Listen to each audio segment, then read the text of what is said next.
সকাল সকাল বাইরে থেকে চিৎকার চেঁচামেচির শব্দে ঘুম ভেঙে যায় দীপ ও নীরার। ঘুম ঘুম চোখ নিয়ে নীরা বসে, তারপর বলে ওঠে, সকাল সকাল শ্বশুর বাড়িতে ডাকাত পড়লো নাকি? শ্বশুর বাড়িতে আসতে পারলাম না, প্রথম দিনই ঝগড়াঝাটির শব্দে ঘুম ভাঙলো। পাশে বসা দীপ চোখের চশমাটা পরে নিল। তারপর দীপ ও নীরা একসাথে বের হলো ঘর থেকে। নীরার পোশাক ঠিক ছিল, কিন্তু শাড়িটা একটু বেঁকে আছে, কপালের টিপটা উল্টে গেছে, চোখে দেওয়া চিকন কাজল লেপ্টে গেছে, লিপস্টিকটা হালকা উঠে গেছে। এগুলো ভালোভাবে পরখ করলো দীপের দাদি শাশুড়ি মিসেস শিউলি। মিসেস শিউলি এসে নীরাকে বলে ওঠে, কি গো নাথ বউ, আমার নাতি বিড়াল টিড়াল মারতে পেরেছিল তো ঠিক মতো? সদ্য ঘুম থেকে ওঠা নীরা সহজ সরল মনে অন্য কিছু ভেবে বলে ওঠে, অনেক জোরে মেরেছে দাদি, ব্যথা পেয়েছে খুব। অবাক হলেন মিসেস শিউলি, বলে ওঠে, কি কও তুমি, এ কেমন বিড়াল মারা, যেখানে সে নিজেই ব্যথা পায়? টনক নড়ল নীরার। ওর যে কাল বাসর ছিল, আর এই বুড়ি তারই সূত্র ধরে বিড়াল মারার কথা বলছে। এখন বুঝতে পারল। জিহবায় কাপড় দিল সাথে সাথেই। পাশে তাকিয়ে দেখে দীপ তার দিকেই তাকিয়ে আছে। নীরা দাঁত বের করে দেয় এক হাসি। দীপ মুড নিয়েই বলে ওঠে, ইডিয়েট। নীরা কথা এড়াতে বলে ওঠে, আচ্ছা দাদি, বাড়িতে কি ডাকাত পড়েছে? ইয়ে না মানে, এত চিল্লাচিল্লি কেন? মিসেস শিউলি হামি তুলে বলে, ডাকাতি পড়েছে নাথ বউ, নাটক তো সবে শুরু হলো। সাধে কি আর তোমাদের বিয়ে এত তাড়াতাড়ি করে দেওয়া? ওই যে সুপার গ্লু আটা তোমার বরের পেছনে লাগছে, এখন তুমি গরম পানি হইয়া তোমার বরের থেকে ওরে ছাড়াও। মিসেস শিউলির কথার আগা মাথা কিছুই বুঝল না নীরা। দীপ বুঝতে পেরেছে কি হয়েছে, তাই আর সে বাবা মায়ের ঘরে গেল না। চিৎকার চেঁচামেচির শব্দ দীপের বাবা মায়ের ঘর থেকেই আসছে। দীপ ড্রয়িং রুমের সোফায় বসেছে। নীরা দীপের বাবা মায়ের ঘরের দিকে গেল। নীরাকে দেখে সবাই চুপ হয়ে যায়, ভালোভাবে দেখে নেয় সবাই নীরাকে। এর ভেতরে একটি মেয়ের নাম পিঙ্কি বলে ওঠে, এই দেখো মা, এই মেয়েটি সেই কাল নাগিন যে আমার থেকে আমার দীপ বেবিকে নিয়ে নিয়েছে। পিঙ্কির কথা শুনে পিঙ্কির মা মিসেস সাদিয়া মিস্টার সমুদ্রকে বলে ওঠে, এটা তো তোমাদের প্রতিবেশীর ভাই, তাই না? এই মেয়ে তো এসএসসিতে ডাব্বা খাওয়া, বয়সেও কম আমাদের দ্বীপের থেকে। এর থেকে আমাদের পিঙ্কি কত ভালো, একটা ক্লাসেও ফেল করেনি, তার উপরে বয়সে দ্বীপের সাথে মানাতো। আমার মেয়েটা সেই ছোটবেলা থেকে দীপকে ভালোবাসে, আর তুমি কিনা আমার মেয়ের সাথে বিয়ে না দিয়ে এক ফেলটুসের সাথে বিয়ে দিয়ে দিলে। মিসেস সাদিয়া আর মিস্টার সমুদ্র ভাই বোন না, আপন ভাই বোন না, মিস্টার সমুদ্রের বাবার দ্বিতীয় বউয়ের সন্তান মিসেস সাবিনা। যেহেতু বাবার দ্বিতীয় বিয়েতে মা কিছুই বলেনি, তাই মিস্টার সমুদ্র চুপ থাকতেন। মিসেস সাদিয়ার মাকে ছোট মা বলেই ডাকতেন। একই বাড়িতে বেড়ে ওঠা মিস্টার সমুদ্র ও মিসেস সাদিয়া ভাই বোন হয়েই বড় হয়। মিস্টার সমুদ্রের মনে বাবার জন্য অভিমান থাকলেও কখনো প্রকাশ করেননি। বাবার মৃত্যুর আগে তাকে ওয়াদা করতে হয় যে সে কখনো মিসেস সাদিয়াকে অবহেলা করবেন না। তাই এখনো ভাই বোনের সম্পর্কটা অটুট আছে। মিসেস সাদিয়ার মা ছোটবেলায় মারা গেছেন, এই জন্যই মিসেস শিউলি তাকে বড় করেছেন। কিন্তু মিসেস সাদিয়া হয়েছে একদম তার মায়ের মতো কুচুটি ও লোভী। এই জন্য মিসেস শিউলি এদের মন থেকে পছন্দ করে না। মৃত স্বামীর দেওয়া ওয়াদা পালন করেন শুধু। তা না হলে মিসেস সাদিয়ার সম্পত্তি আলাদা করে সেই কবেই নিজের মতো করে থাকতে পারত। মিসেস সাদিয়ার ন্যাকা কান্না সহ্য হয় না মিস্টার সমুদ্রের। তারপরও তিনি নম্র কণ্ঠে বলে ওঠে, আমাদের নীরা একবার এসএসসিতে ফেল করলেও পরের বার কিন্তু A+ পেয়েছে। শুধু একবার ফেল করেছে বলে ওই 2 সাবজেক্টটিতে হায়ার মার্কস ওঠাতে পারেনি। বাকিগুলো কিন্তু সব 80-র উপরে মার্কস। আর বয়স আমাদের কাছে বড় ফ্যাক্ট না, আমাদের সবার মনে নীরার জন্য আলাদা একটা জায়গা তৈরি হয়েছে। আমরা শত চেয়েও পারিনি দ্বীপের জীবনে অন্য মেয়েকে আনতে। আমার সাবিনা আমার কাছে কখনো কিছু চায়নি, এই প্রথম বলেছে সে তার পুত্রবধূ হিসাবে মীরাকেই চায়। আমিও আর না করতে পারিনি। বইয়ের একটাই চাওয়া, এটি তো পূরণ করতেই হবে। অবাক হলেন মিসেস সাবিনা। শুধু তার একার চাওয়া, আর কারোর চাওয়া ছিল না? কি সুন্দর নিজেকে বাঁচাতে, বইয়ের নামে দোষ? কিছুই বললেন না তিনি এখন। রাতে একা পেলে ব্যাটাকে বোঝাবে মিথ্যা দোষ দেওয়ার মজা কি। নীরাই ইমোশন হয়ে মিসেস সাবিনাকে জড়িয়ে ধরে বলে, আন্টি, তুমি আমাকে এত ভালোবাসো, আমিও তোমাকে অনেক অনেক ভালোবাসি। মিসেস সাবিনা জড়িয়ে ধরে নীরাকে, মনে মনে বলে, ওরে মা, তোকে আমাররা যত বেশি ভালোবাসি, তার থেকেও বেশি ভালোবাসে তোকে তোর ক্যাডার সাহেব। এজন্যই তো পিঙ্কি 10 দিনের জন্য বাইরে ঘুরতে যাওয়ার সাথে সাথেই তোর ক্যাডার সাহেব আমাদের হাতে পায়ে ধরে তোদের বিয়ে দেওয়া হয়েছে। মনের কথা মনেই রাখলেন মিসেস সাবিনা। নীরাকে আপাতত জানানো যাবে না যে দীপ যে তাকে ভালোবাসে। এই মেয়ে যে পড়া চোর, যদি জানতে পারে তাহলে দীপকে ভালোবাসার ব্ল্যাকমেল করে পড়াশোনা বাদ দিয়ে নাচতে শুরু করবে। পিঙ্কি এসে বউ শাশুড়ির ভালোবাসা দেখে ভেংচি কাটে, বলে ওঠে, ঢং দেখলে বাঁচি না। অব্র ওখানে দাঁড়িয়েই ছিল। পিঙ্কির কথা শুনে বলে ওঠে, আসো, তোমার নাকটা টিপে ধরে রাখি, শ্বাস আটকে মারা যাবে সাথে সাথে, তাহলে আর ঢং দেখতে হবে না। দীপান্বিতার সাথে সাথেই অব্রর মুখটা চেপে ধরে বলে, ছি বাবা, এইসব কথা বলতে নেই। মিসেস সাদিয়া অব্রকে সহ্য করতে পারে না, উটকো ঝামেলা মনে করে এই অব্রকে। তাই তিনি বলে, এই আসছে আরেক হতভাগা, যার জন্মের ঠিক ঠিকানা নেই, সে আবার আমার মেয়েকে মারতে আসে। তেতে ওঠে দীপান্বিতা, সাথে সাথেই বলে ওঠে, মুখ সামলে কথা বলো পুপি। আমি মানছি ছোট মানুষ, এর ভেতর কথা বলে ভুল করেছে, কিন্তু আমার ছেলেকে নিয়ে একটা বাজে কথাও বলবে না। আমি এইসব সহ্য করব না। ও কোথায় কিভাবে কি হয়েছে তোমাকে না দেখলেও চলবে। এর জন্য ওর নানু নানা এবং মামারা এরা আছে, আমিও আছি অব্রমানি। হাত উঁচু করে মীরা বলে, বেশ, তর্ক করতে গেলে পরিবারের বিচ্ছেদ হয়ে যাবে, আর এর ফলে নিজের স্বার্থ হাসিল হবে না। তাই মিসেস সাদিয়া চুপ করে যায়। এমনিতেও পিঙ্কিকে এই বাড়িতে থাকতে হবে, পড়াশোনার জন্য ঢাকায় মামার বাড়িতে থাকে পিঙ্কি। মিস্টার সমুদ্র বলে ওঠে, আচ্ছা, এসব কথা এখন বাদ। সন্ধ্যায় বৌভাতের অনুষ্ঠান হবে। অনুষ্ঠানটি আমাদের ছাদে করা হবে। সেসবের আয়োজন শুরু করা হোক। দ্বীপের ছুটি খুব কম, তাড়াতাড়ি শেষ করে ওকে আবার কলেজে যাওয়া লাগবে। সবাই সম্মতি জানিয়ে যে যার মতো কলেজে চলে যায়। নীরা বের হবে, কিন্তু কিছু একটা ভেবে পা থামিয়ে পিঙ্কির দিকে তাকিয়ে ভালোভাবে পিঙ্কিকে দেখে নেয়। মনে মনে অনেক কিছু এঁকে ফেলে নীরা। তারপর প্রস্থান করে নিজের ঘরে। ঘরে এসে নীরা ফ্রেশ হওয়ার জন্য ওয়াশরুমের দিকে যায়। তখনই দীপ বের হয় ওয়াশরুম থেকে।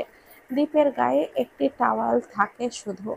নীরা দীপকে দেখেই অন্যদিকে চোখ ফিরে বন্ধ করে নেয়। তারপর বলে, বেলজ্জা পুরুষ মানুষ, ঘরে যে আপনার বউ এসেছে, এটা কি ভুলে গেছেন? দীপ আলমারি থেকে কাপড় নিতে নিতে বলে, ঘরে বউ এসেছে এটা ভুলিনি, তবে ঘরে যে বউরূপে বেগানা রমণী ঢুকেছে এটা ভুলে গেছি। কি দিন আসলো, বউয়ের থেকেও নাকি নিজেকে প্রোটেক্ট রাখতে হবে। বউ শব্দটি নীরার কানে বাজতে থাকে। মূলত কবুল বলার পরপরই এই ক্যাডার সাহেবকে কেমন অন্যরকম লাগছে তার কাছে। ক্যাডার সাহেব বদলায়নি, বদলেছে তো নীরার মন। এতদিন এই ক্যাডার সাহেব ছিলেন তার শিক্ষক, এখন এই ক্যাডার সাহেব তার 3 কবুল বলা বৈধ স্বামী। ভাবতেই মনের ভেতর শীতল হাওয়া বয়ে যায়। নীরার চোখ বন্ধ অবস্থায় ফিল করতে পারে দীপ তার নিকটে এসেছে, অতি নিকটে এসে। দীপ বলে, চোখ খোলো। নীরা না বোধক মাথা নাড়ায়, তারপর বলে ওঠে, আপনি উলঙ্গ, পোশাক দ্বারা নিজেকে আবৃত করে নিন, তারপর চোখ খুলব। দীপ দীপ নীরার মাথায় আলতো করে চাটি মারে। ব্যথা পেয়ে চোখ খোলে নীরা। দেখে দীপ পোশাক পরেছে। দীপ বাইরে যেতে যেতে বলে, যত সব আলতু ফালতু চিন্তা মাথায় ঘুরপাক করে খায়, তাই না? ফ্রেশ হয়ে ড্রয়িং রুমে আসো। সকালের খাবার দুপুরে খাওয়া আমি পছন্দ করি না। দীপ যেতেই নীরা নিজের মাথায় নিজেই বাড়ি দিয়ে বলে, I hate my mind. Fresh হয়ে দীপান্বিতার কথাতে একটি গোলাপি শাড়ি পরল নীরা। তারপর দীপান্বিতা নীরাকে নিয়ে এলো ড্রয়িং রুমে। সবাই একসাথে সকালের খাবার খাবে বলে অপেক্ষা করছে। দীপ এসে খাবার টেবিলে বসেছে। প্রায় সবাই বসে আছে। নীরাকে দীপের পাশে বসতে যাবে, তার আগেই পিঙ্কি এসে দীপের পাশে বসেছে। সবাই পিঙ্কির এই কাজটা দেখে ক্ষিপ্ত হলো, শুধু মিসেস সাদিয়া বাদে। বসতে বসতে পিঙ্কি বলে ওঠে, খুব ক্ষুধা লাগছে মামি, তোমাদের বৌমার জন্য কত অপেক্ষা করতে হয়, এখন খাবার দাও। দীপ হাতটা মুষ্টিবদ্ধ করে চেয়ার ছেড়ে উঠতে যায়, তার আগেই মীরা বলে ওঠে, কি কপাল আমার, নতুন বিয়ে করা জামাই বউ আমরা। কোথায় এখন বর বউ একসাথে বসে খাবো? তা না, মাঝখানে দেওয়াল হয়ে বসে আছে আমার ফুফাতো ননদ। বলি, বরের যদি তার বোনের পাশে বসে খেতে হয় তাহলে বিয়ে করেছিল কেন? আমাকে শোপিস হিসাবে সাজিয়ে রাখবে বলে? এটুকু বলেই মীরা পিঙ্কির হাতটা ধরে উঠিয়ে আবার বলে, আমার দুষ্টু ননদ, ভাবি কিন্তু তোমার এইসব কাজ অনেক মিষ্টি মিষ্টি কথা শুনিয়ে দিবে, তাই সময় থাকতে বিবেকবোধ গুলো জাগ্রত করো। যেখানে যেই সম্পর্ক বিদ্যমান সেখানে সেভাবেই থেকো। দীপ খুশি হয় নীরার কথাগুলো শুনে। দীপ ভেবেছিল নীরা কিছু বলবে না, তাই নিজে উঠতে চেয়েছিল, কিন্তু তার বউ যে সম্পর্কের মূল্য ধরে রাখবে এটা বুঝে উঠতে পারেনি। পিঙ্কি ভেবেছিল নতুন বউ মুখ ফুটে কিছুই বলতে পারবে না, তাই সে দীপের পাশে বসে। কিন্তু এই মেয়ে তো লাগামহীন কথা শুনিয়ে দিল। এদিকে সবাই আবার এই জন্য খুশিও হয়েছে, এটা সবার মুখ দেখলেই বোঝা যায়। তাই না পেরে পিঙ্কি তার মায়ের পাশে গিয়ে বসে। খাওয়া দাওয়া শেষ করে সবাই বৌভাতের জন্য প্রস্তুতি নেয়। নীরাকে সাজাতে বসানো হয়। নীরার সাজের জন্য দীপান্বিতা এসে নীরাকে খাইয়ে দেয়। ঠিক তখনই পিঙ্কি এসে খোঁচা দিয়ে বলে, এত বড় মেয়েকে আবার খাইয়ে দেওয়া লাগে? নীরা চোখ ছোট ছোট করে তাকায়। ঠিক তখনই পেছন থেকে দীপ বলে ওঠে, তোর বিয়ের সময় যখন সাজানো হবে তুই নিজের হাতে খাবি, কেউ তোকে খাওয়াই দিবে না। আমার বউকে কে কি করলো না করলো এটা আমরা দেখে নেব। প্রিয় ব্যক্তির মুখে অন্যকে বউ বলে সম্বোধন করা শুনে কষ্ট পেল পিঙ্কি। বিয়ে করেছে, বউ তো হবেই, কিন্তু তাই বলে এভাবে বউ বউ বলে গান গাইতে থাকার মানেই হয় না। ওখান থেকে চলে গেল পিঙ্কি। দীপান্বিতা ও নীরা মিটমিটিয়ে হাসতে থাকে। দীপ এসেছিল বৌভাতের জন্য পাঞ্জাবি পরতে। নিজেকে লোকজন চলে এসেছে। একটু পর দুপুরের খাওয়া দাওয়া শুরু হবে। মীরাকে লোকজন দেখতে আসবে। বৌভাতের অনুষ্ঠান শুরু হয়েছে। দীপ ও নীরাকে একসঙ্গে বসানো হয় তাদের স্টেজে। মিসেস নাজনীন ও মিস্টার রবিন এসে মেয়ের সাথে দেখা করে আত্মীয়তার খাতিরে। কিয়া এসেছে নীরার কাছে। নীরা মুখ ঘুরিয়ে অন্যদিকে তাকায়। কিয়া এসে নীরাকে জড়িয়ে ধরে বলে, দোস্ত, আমার সাথে কথা বলবি না? তুই যা করেছিস এতে কথা বলা যায়? আমি কিছু না করলেও তোর বিয়ে হতো। কি সুন্দর বিয়ে করে বর নিয়ে পাশে আছিস, এখন বান্ধবী ভুলে গেলি? এবারের মতো মাফ কর, আহ্লাদী কণ্ঠে বলল। ঠিক আছে, করলাম মাপ। আশেপাশে দেখ তো সাদা বিলাই এসেছে কিনা। আচ্ছা দোস্ত, বলেই মনে মনে বলে, আমি কিছুই করিনি, করেছে তোর ওই ক্যাডার সাহেব। তোকে যেভাবে হাড়ে হাড়ে চিনে, তাই তো এদিকে ওদিকে লোক লাগিয়ে রেখেছে। তুই নিজেও জানিস না তোর ওই অগোচরে কি কি হয়েছে। বলে কেয়া অন্যদিকে যায়। সবাই খাওয়া দাওয়া করে এখন ছবি তুলতে শুরু করেছে। এমন সময় পিঙ্কি এসে দীপের হাতটা ধরে। দীপান্বিতা, আমারও ছবি তুলি। দীপ হাতটা সরিয়ে নেয়। সাথে সাথে নীরা বলে ওঠে, হ্যাঁ হ্যাঁ, ছবি তো আমরা সবাই তুলব, সেই সাথে ফেসবুকে পোস্টও করব। ক্যাপশনে থাকবে, মাই হাব্বি উইথ মাই বিবেকহীন ননদ। আঙ্কেল, আপনি আমাদের ছবিটা তুলে দেন। পিঙ্কি রেগে যায়, সাথে সাথে স্থান ত্যাগ করে। কেয়া এসে জিজ্ঞেস করে, এটা কে রে দোস্ত? আমার না হওয়া সতীন, একদম সুপার গ্লুর আঠার মতো। এসে মাত্র 4 ঘন্টা হয়েছে, অথচ ক্যাডার সাহেবের লেজ ধরার জন্য ব্যস্ত হয়ে পড়েছে। এরই নাম কি, পিঙ্কি? হ্যাঁ, তুই কিভাবে জানলি? কিছুই না, এমনি। বলেই মনে মনে বলে, তুই যা জানিস আমিও তুই তাও জানি না। রিক এসে দীপ ও নীরাকে কংগ্রাচুলেট করে, তারপর তাকায় কেয়ার দিকে। নীরা বুঝতে পারে রিক কেয়ার সাথে আলাদা কথা বলতে চায়, তাই নীরা কেয়ার হাতটা দিয়ে হালকা খোঁচা মেরে বলে, যাও যাও, তোমার দিন আসতেছে, তাড়াতাড়ি। লজ্জা পেয়ে কেয়া চলে যায়। ছাদের এক কোনায় এসে দাঁড়ায় কেয়া। রিক তার পাশে এসে বলে, কাল কাল কল দিয়েছিলাম, রিসিভ করনি কেন? অত রাতে কল দিয়েছিলেন কেন? যদি বলি তোমাকে মিস করতেছিলাম। কেন? আমাকে হঠাৎ মিস করতেছেন কেন? সব কথা একদিন বলবো, আস্তে আস্তে জানতে পারবে। আচ্ছা, এমনিতেও কাল রাতে কিন্তু টায়ার্ডও লাগছিল খুব। চলো, আমরাও কিছু ছবি তুলি। আচ্ছা, বলে রিক ও কেয়া ছবি তুলতে থাকে। কেয়ার প্রতি রিকের এই অ্যাটেনশন রিকের মা খুব ভালো করে খেয়াল করছেন।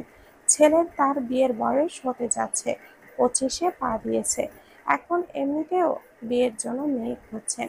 রিক মাস্টার্সের পাশাপাশি একজন ফ্রিল্যান্সার।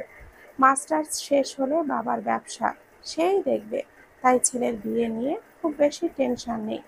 কেয়াকে যদি রিক পছন্দ করেই থাকে, তাহলে কেয়ার বাসায় কথা বলে বিয়ের ব্যবস্থা করবেন তিনি। বৌভাতের অনুষ্ঠান শেষ করে নীরা ঘরে বসে নীরবের সাথে কথা বলতে থাকে। নীরব বোনকে দেখতে থাকে মন দিয়ে। সরাসরি তো দেখতে পারলো না বোনের বিয়ে। নীরা বলে ওঠে, ভাইয়া, তোমার পরীক্ষা কবে শেষ হবে? এই তো, আর 2টা পরীক্ষা আছে, এরপর সার্টিফিকেট পেলেই চলে আসবো। পরীক্ষা তো আলহামদুলিল্লাহ ভালোই দিয়েছি, দেখা যাক কি হয়। তাড়াতাড়ি চলে এসো, আর আমার জন্য অনেক অনেক কসমেটিক্স আনবে। ঠিক আছে পাগলি বোন আমার। এদের কথার মাঝেই ঘরে দীপান্বিতা আসে। নীরাকে রাতের খাবার খাওয়ার জন্য ডাকতে আসে। দীপান্বিতা এসে বলে, কি করছে আমার ভাবিটা? নীরব দীপান্বিতার কণ্ঠ শুনতে পেল, সাথে সাথে নীরাকে বলে, আমি রাখছি বোন, পড়তে বসতে হবে, হাতে সময় কম ভাই, বলে কলটা কেটে দেয়। কল কেটে দিয়ে নীরব যায় ফোনের গ্যালারিতে, কিছু ছবি দেখতে দেখতে বলে, আমাকে কষ্ট দিয়ে তুমি ভীষণ সুখেই আছো আমার মায়া বোন বিহারিণী। বলেই দীর্ঘশ্বাস ছাড়ল নীরব। দীপান্বিতা একটু কষ্ট পেল। আজ 5টি বছর হলো লোকটি জার্মানে গেছে, কোনো খোঁজ খবর নেই তাদের। অথচ একসময় তাদের কতই না প্রণয়ের সম্পর্ক ছিল। মনের কষ্ট মনেই রেখে দীপান্বিতা বলে, মা খেতে ডাকছে, আঙ্কেল আন্টি এখনো আসছে, আর আন্টি থাকতে থাকতে সবাই একসাথে খেতে বসতে চায়, তাই তাড়াতাড়ি করে এসো। বলেই চলে গেল দীপান্বিতা। দরজার কোনায় এসে চোখে থেকে গড়িয়ে পড়ে, চোখের কোণে পানি টুপ টুপ করে মুছতে থাকে। নীরা খুব বেশি কিছু না বুঝলেও দীপান্বিতার কণ্ঠে মন খারাপের ছাপ স্পষ্ট বুঝতে পেরেছে। নীরা কিছু বলার আগেই দীপান্বিতা চলে যায়, তাই আর জানতে পারল না যে কেন দীপান্বিতা মন খারাপ করেছে। রাতের বেলা দীপ ও নীরা ঘুমানোর জন্য ঘরে আসে। দীপ চারপাশ ভালোভাবে পরখ করে, তারপর বলে, কোথায়? চোখ ছোট ছোট করে নীরব ডাকে, বলে, কে কোথায়?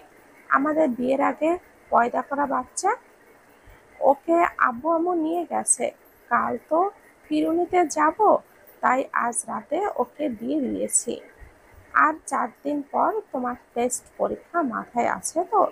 বিয়ে করেছি আমি, এখন আমি কারোর বউ হয়েছি, সংসারের দায়িত্ব আছে আমার, পড়াশোনা নিয়ে ভাবলে হবে? তোমার বর তোমাকে সংসার করার জন্য প্যারা দিচ্ছে না, পড়াশোনা করবে মনোযোগ দিয়ে। আজ ক্লান্ত তাই পড়তে হবে না, কাল থেকে পড়াশোনা শুরু তোমার। আগে তো রাত দেড় ঘন্টা পড়তাম, এখন 6 ঘন্টা পড়াবো। এর জন্য বিয়ে করেছি আমি। তা কিসের জন্য বিয়ে করেছো তুমি? মন দিয়ে সংসার করব বলে। এখন আমি আপনার ছাত্রী না, আপনার বউ। তাহলে তাহলে আসো। কোথায় আর কেন? কাছে আসো, সংসার করি। আজ তো বিয়ের দ্বিতীয় রাত, শুরু করি আমাদের বিয়ের দ্বিতীয় সংসার। শুরু করি আমাদের সংসার বউ। দীপের ভাব গতি দেখে মীরা আরো কিছু বলে, চুপ করে কম্বল মুড়ি দিয়ে ঘুমিয়ে যায়। দীপ ঠোঁট কামড়ে হাসে, লাইটটা অফ করে সেও ঘুমিয়ে যায়। সকাল সকাল ঘুম থেকে উঠে দীপ কলেজে চলে যায় আর মীরা নিজের বাসায় আসে। দীপান্বিতা ও অব্রর সাথে করে নিয়ে আসে। দীপ কলেজ শেষ করে মীরাদের বাসায় আসবে। বাসায় এসে মীরা বাবা মাকে জড়িয়ে ধরেছিল কিছুক্ষণ, তারপর ফ্রেশ হয়ে ব্যালকনিতে চলে যায়। ব্যালকনিতে ব্যালকনিতে দাঁড়ানোর সাথে সাথেই মিসেস শিউলি, দীপের দাদি, ছাদ থেকে বলে, কি গো নাথ বউ, শ্বশুরবাড়ি দেখবার জন্য এখানে আসছো নাকি? আমি বাসায় থাকলে তো এই ব্যালকনিতে দাঁড়িয়েই থাকতাম, তোমাদের দেখার ইচ্ছে হলে তোমাদের বাসায় চলে যেতাম। তোমার ভাগ্যটা বহুত ভালো, কি সুন্দর বাপের বাড়ি শ্বশুর বাড়ি পাশাপাশি পাইছো। আমার নাতনির সোহাগ পাইছো, আবার বাপের বাড়ির কথা মনে উঠলেই দেখবার পাইবা। তোমার ভাগ্যটা ভালো দাদি। কি সুন্দর নাত বউ ফিরুনিতে বাপের বাড়ি আসছে, আর তারপরও তার মুখ দেখতে পারছো না। কয়দিন, কয়জন দাদি শাশুড়ির ভাগ্য এমন হয় বলো তো? কথা বলতে বলতেই অব্র আসে সেখানে। তিনজনে মিলে গল্প করছে কিছুক্ষণ। নীরবের ঘরটাতে আজ দীপান্বিতা ও অব্র থাকবে। কয়দিন ধরেই বিয়ের কাজকর্মের জন্য অনলাইনে ড্রেস সেল করতে পারেনি দীপান্বিতা। আজ অনলাইন লাইভে শাড়ি পরে এসেছে। লাইভে একটি শাড়ি খুলে দেখাচ্ছে আর দাম বলছে। জার্মান থেকে দীপান্বিতার লাইভ ভিডিওতে দেখতে থাকে নীরব। স্ক্রিনে দীপান্বিতার মুখে হাত ছুঁয়ে যায়। আমার মায়া বোন বিহারিণী, আমার এক সময়ের প্রণয়ের সঙ্গী, সে এখন আমাদের জন্য নিষিদ্ধ এক ছায়া, নিষিদ্ধ এক নারী। তোমার তোমায় হারিয়েছি আমি চিরতরে, তবুও থাকিব আমি তোমার বক্ষ স্তরে, বলেই চোখের পানি মুছতে থাকে। নীরব জার্মানে গেছে আজ 5 বছর, একটু বেশি। আর ফুড নিউট্রিশন নিয়েই পড়াশোনা করতে অনেক জায়গায় অ্যাপ্লাই করে সে, কিন্তু ভাগ্য তাকে জার্মানেই সিলেক্ট করে। জার্মানে আসার আগে দীপান্বিতার সাথে ছিল তার প্রেমের সম্পর্ক। দীপান্বিতাকে দীপান্বিতাকে ছোট থেকেই পছন্দ করত। আস্তে আস্তে ভালোবাসা শুরু হয়। একই স্কুলে পড়াশোনা করতো তারা। নীরব কলেজে উঠেছিল আর দীপান্বিতা ক্লাস 9-এ উঠেছিল। এমন সময় নীরব প্রপোজ করে দীপান্বিতাকে। দীর্ঘ 2.5 বছর প্রেম করে তারা। এরপর নীরব চলে যায় জার্মানে। জার্মানে যাওয়ার পর তাদের কথাবার্তা চলতো। হঠাৎ 6 মাস পর থেকেই দীপান্বিতার কোনো খোঁজ খবর পাওয়া যায় না। নীরা তখন ছোট, তাই ওর কাছেও খোঁজ খবর নিতে পারতো না। এরপর হঠাৎ একদিন মিসেস নাজনীনের সাথে ভিডিও কলে কথা বলতে বলতে অব্র সামনে আসে। নীরব তখন জিজ্ঞেস করে, বাচ্চাটিকে? মিসেস নাজনীন বলে ওঠে, আমাদের দীপান্বিতার ছেলে অব্র। মায়ের মুখে এমন কথা শুনে আর কথা বলার রুচি থাকে না নীরবের। সাথে সাথেই কলটা কেটে দেয়। এর কয়েকদিন পর দীপান্বিতা কল করেছিল, কিন্তু নীরব কল কেটে দিত। তারপর নিজে থেকেই ফোন নাম্বার, বিভিন্ন ভার্চুয়াল অ্যাকাউন্ট এগুলো পরিবর্তন করে। খোঁজ খবর রাখে না দীপান্বিতার।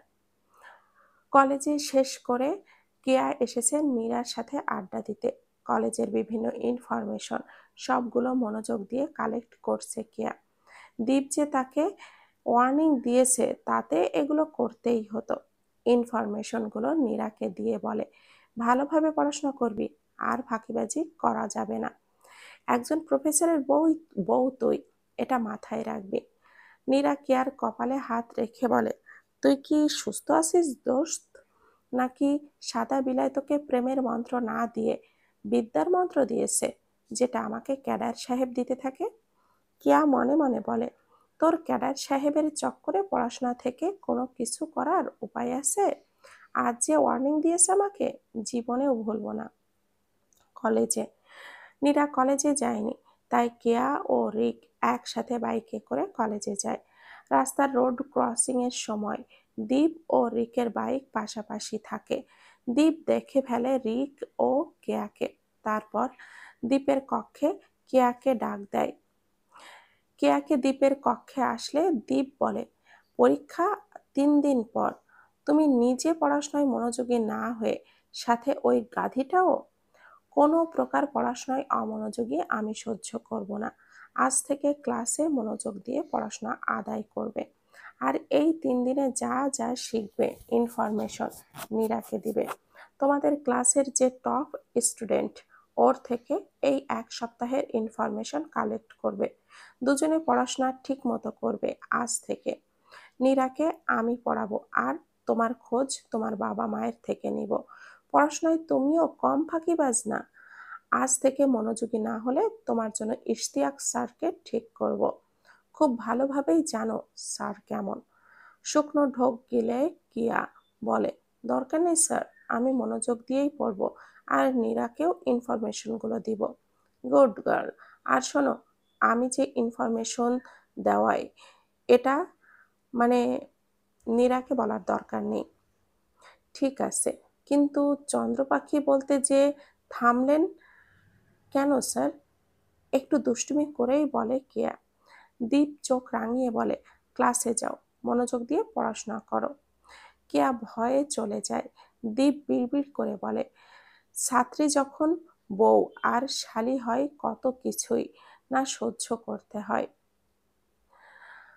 সন্ধ্যায় দীপ নীরাকে বলে, বই বের করো, পড়তে বসবে। না, আমি এখন ফিরুনিতে এসেছি, নববধূ আমি এখন। কতদিন পর বাবার বাসায় এসেছি, এখন পড়তে বসবো না। ভালোভাবে বলছি, পড়তে বসো। এসেছেন জামাই আদর খাবেন, গল্প করবেন, আড্ডা দিবেন, তা না, খালি বলছে পড়তে বসো পড়তে বসো। এমন জামাই আমার ভালো লাগে না। দীপ নীরার কানের কাছে এসে ফিসফিস করে বলে, 2টা অপশন দিলাম তোমাকে, চয়েস করবে তুমি। এক স্যার মুড, এই স্যার। স্যার মুড যদি একবার শিক্ষক মুডে চলে আসে, তাহলে তার শিক্ষক থেরাপি তো জানোই। আর 2 স্বামী মুড। এই স্যার যখন স্বামী মুড হয়ে যাবে, তখন কিন্তু সেই জামাই থেরাপি শুরু করে দিবে। কারণ তুমি তো চাও আমি স্যার থেকে পারফেক্ট স্বামীতে রূপান্তর হই। কান গরম হয়ে আসে নীরার, সাথে সাথেই বলে, এগুলো কিসব কথাবার্তা স্যার? ওমা, এখন স্যার হয়ে গেছি? এতক্ষণ না শ্বশুর বাড়ির জামাই আদর নিয়ে বলছিলে? যেহেতু আমি এই বাড়ির জামাই, সেই দিক থেকে তুমিও তো আমার বউ, তাই না বউ? দূরে সরে আসে নীরা। দীপের কথার ধরন মাইন্ড অন্যদিকে নিয়ে যায় তাকে। দীপ আবারও আলতো হেসে চোখের চশমাটা ঠিক করে নীরার চোখের দিকে তাকায়।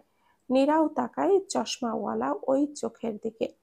দীপ নীরার চোখের দিকে তাকিয়ে বলে, এই স্যারকে যদি স্বামী হিসাবে এখনই চাই, সত্যি বলছি, এই বছরে তোমার হাতে ইন্টারের রেজাল্ট নয়, বরং আমাদের চুনু মনু আনার রিপোর্ট এনে দিব।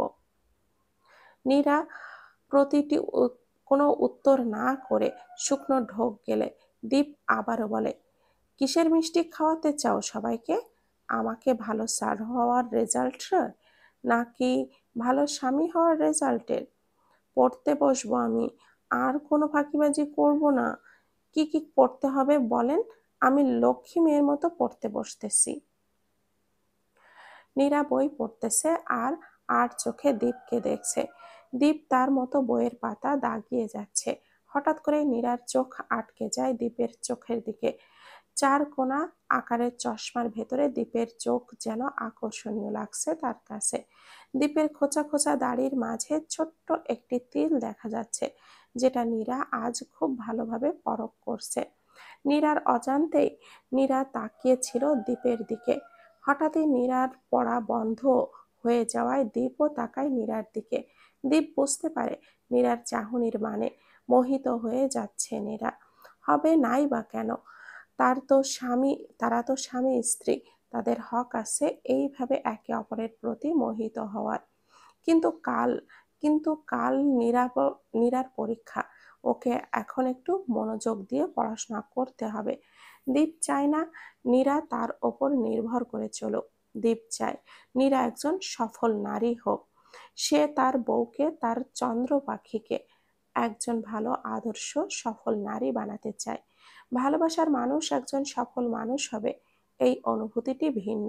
নীরার ভেতর এই সব কিছুর প্রতিভা আছে, কিন্তু নীরা নিজেকে হেলায় উড়িয়ে দিয়েছে। এইসব ভেবে দীপ নীরার মাথায় দিল এক টোকা। নীরার ভাবনার বিচ্ছেদ ঘটল। দীপ নীরাকে বলে, বরকে দেখার জন্য সারা জীবন পড়ে আছে, কিন্তু ইন্টারের রেজাল্ট একবারেই আসবে। আমি যেন দ্বিতীয়বার ইন্টার এক্সাম দিতে না দেখি। বুঝতে পেরেছি বলেই পড়তে শুরু করে নীরা। মনে মনে একটু লজ্জাও পায় সে, কিন্তু প্রকাশ করলো না। সকালবেলা দীপের আগে ঘুম থেকে ওঠে নীরা। মিনিকে সোফায় ঘুম পাড়িয়ে দিয়েছে। হামি তুলে নীরা তাকালো দীপের দিকে। কিছুক্ষণ তাকিয়ে থেকে বলে, ঘুমানোর সময় কেউ চশমা চোখে রাখে? কি আজব ক্যাডার সাহেব আমার! চশমা খুলে ঘুমালে কি হয়? বলেই ফ্রেশ হতে চলে গেল। কেয়া আজ নিজের মতো করে কলেজে যাবে। নীরা দীপের সাথে যাবে। কেয়ার ভালো লাগছে না নীরা তার সাথে নেই বলে। আনমনেই হাঁটতে থাকে কেয়া। ঠিক তখনই পেছন থেকে শুনতে পায়, এই চশমিশ! কেয়া তাকালো পেছনে। রিককে দেখতে পেল। রিককে দেখে ভালো লাগলো কেয়ার, কিন্তু চশমিশ নামটি বলার কি খুব বেশি দরকার ছিল? চশমা কি আর সে ইচ্ছে করে পরে? তার অসুবিধা আছে বলেই তো চশমা নেওয়া লাগে। প্রতিবাদ করে কেয়া বলে, আমাকে চশমিশ বললেন কেন? কারণ তোমাকে চশমা পরা দেখতে আমার ভালো লাগে তাই। লম্বা চওড়া মুখে, চিকন চিকন চোখে চশমা যেন আলাদা একটা ভাব ফুটিয়ে তুলেছে। তুমি সায়েন্স নিয়ে পড়াশোনা করলে বলতাম ডাক্তার হও, একদম পারফেক্ট লাগবে। আপনি ডাক্তার হতে বললে আমি ডাক্তার হতাম। জানি না, তবে আমি আমার মনের বাসনা না হয় বলেই দিতাম। সম্পূর্ণ করার দায়িত্ব তোমার। হুম। আমার বাইকে করে চলো, কলেজে পৌঁছে দেই। আপনি কি আমার ড্রাইভার হওয়ার দায়িত্ব নিয়েছেন? নীরা আমার সাথে যাওয়া বন্ধ করে দেওয়ার পর থেকে আপনি আমাকে কলেজে নিয়ে যাওয়া আসা করেন। এগুলো কেন করেন? এখনো বুঝতে পারোনি? নাকি বুঝেও না বোঝার অভিনয় করো? ভীষণ খেয়ে ওঠে কেয়ার। সে তো খুব ভালোভাবেই জানে এই সাদা বিলাই তার প্রেমে হাবুডুবু খেয়েছে। সেও তো সাদা বিলাইয়ের প্রেমে হাবুডুবু খাচ্ছে। কথা এড়াতে কেয়া বলে, আমি কি জানবো? আর আমার দেরি হয়ে যাচ্ছে, পরীক্ষা আজ আমার। চলুন কলেজে যাই। বলেই রিকের বাইকে উঠল কেয়া। রিক স্মিত হাসলো। কেয়াও হাসলো, এটা রিক দেখতে পেল। বাইকের আয়নাতে কেয়ার হাসি দেখে রিকের ভালো লাগলো। রিক মজা করেই বলে, আমার চশমিশের হাসি অনেক সুন্দর। প্রতি উত্তর করে না কেয়া, মনে মনে খুশি হয়েছে রিক তাকে নিজের করে বলেছে। নীরা রেডি হয়ে ব্যাগ গোছাচ্ছে। ব্যাগগুলো দীপান্বিতা নিয়ে যাবে। 3 দিন হয়ে গেছে আজ শ্বশুরবাড়িতে যাবে নীরা। পরীক্ষা দিয়ে সোজা শ্বশুরবাড়ি।